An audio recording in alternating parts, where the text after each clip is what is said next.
Today we're going to talk about light. Determine first and foremost what your key light or your main light is going to be, what lights you have control over, and then make a plan from there. It is 3 o'clock and I have a cloudy sky. I like that light. We're gonna make that my priority light. I have 2 lamps, one on either side of me. The temperature color is very different from the light that I have on outside. They are also putting out different strengths of light. I have different amounts of diffusion going on. Diffusion is what's reducing the harshness of the shadows. If you have a sheer sheet or a sheer curtain, and then that shadowed line gets a little softer, more diffused. I have very harsh lines on my wall, and I don't want those lamps, so we're gonna turn them off. Now I do have a more balanced lighting because I do still have ceiling light on in my dining room to the other side. So because I do not have a light coming at me at my face, I have 2 strong light sources. This one over here is stronger than that one. It gives a nice balance, but I want something a little bit more dramatic. We're gonna go turn that light off too. Now we're really close to the look that I want. I have all of the light off over there. I have the 2 lamps off. I just have light coming in through this window. An important thing to note is I have a lot of white walls, mirrors, and glass surfaces. So there's a bunch of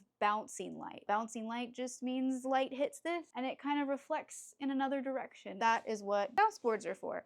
I have a collapsible bounce. It has a silver foiled side and a soft white side. While I am a fan of the dramatic look going on, I do still want just a little bit more light popping out towards me on this side. So I could use something like a bounce to put that light very intentionally in a specific spot. You can bounce light back onto your subject or onto the wall. They do have something called negative fill. It's a black flag, and that is something that I could put here to prevent any light bouncing from the window or from the rest of the room to increase how many shadows I have. And then if you want something a warmer color, they do have a gold foil. Now I have my bounce set up over there. And this is pretty much what I like to shoot with. Love using the sun when I can, but I also know that this time of day, I don't have hard light coming through. Harsher light can be harder to deal with, and at that point I would close the window. What do you do whenever you have a room that doesn't have a window? Well, you can work in reverse. It's all about trial and error. If you're in a dark room, candlelight can be helpful. Never underestimate the power of a bright screen. YouTube has plenty of